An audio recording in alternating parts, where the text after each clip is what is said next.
Joining me now to discuss the 79th session of the United Nations General Assembly is international relations expert, Professor Khalifa Dikwa. Thank you very much for joining us. Good to have you again on Newsnight.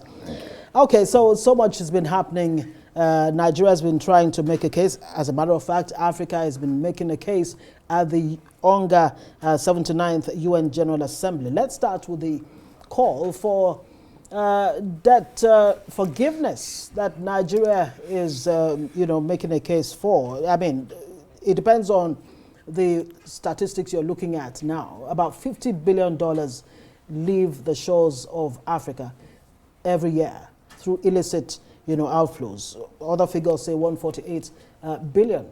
Against this backdrop, is this a case that really should be made, considering the seeming irresponsibility of African leaders when it comes to, public funds? You said it. You said it all. It is not enough just to say debt relief without removing the stumbling blocks, the hurdles in between there.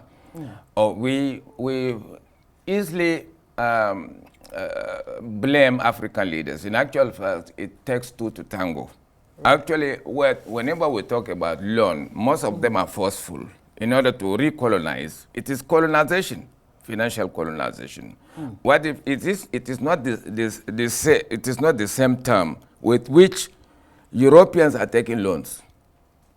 So unless the terms are now reviewed to make sure that whatever we are not going to pay beyond 1%, 2%, 3%, where African leaders cannot even pay back until they cannot even pay the capital, talk less of the rest. We are colonized, and that United Nations must now define its role as a United Committee of Nations in 1945 for peace. The entire world is burning. Middle East, the entire continent of Africa, of 54 countries, great countries of resources. Right. Almost each of the countries have resources. Why is it that if not poverty? All.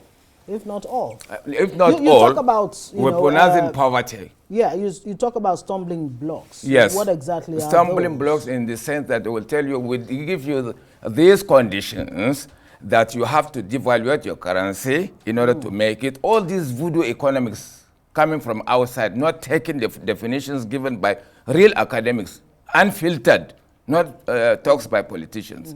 We have our own definition. If it works in Europe, it may not work here. So you agree that Nigeria should have, no, the African it's countries premature. should have their debt they don't forgiven? even, they don't that even, we've been here before. ideally, morally speaking, they don't even have to pay back.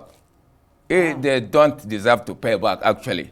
If things are done right, they will say that, after all, those countries that insist on Africa paying back did not even pay compensation for the slave trade and colonization.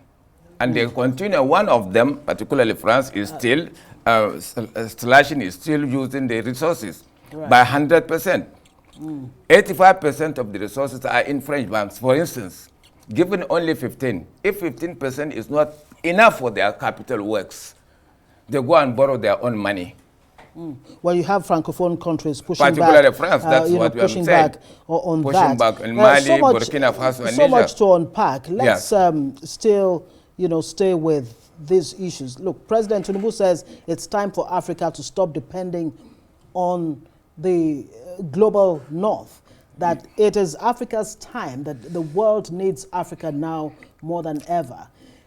Easier said than done. Exactly. How do we ensure that indeed that the global north understands that, look, we do need Africa?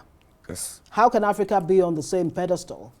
By real definition, Africa is the real bride. There is no developed country that is now taking Nigeria for granted. And why is it that they always find things, they prefer to pick candidates who have things with which they can be blackmailed into doing certain things that are abnormal, with which they can also blackmail them into ICJ. We'll take you this if you don't want us to expose this. We are going to blackmail you, or we are going to take you to international court, and so on.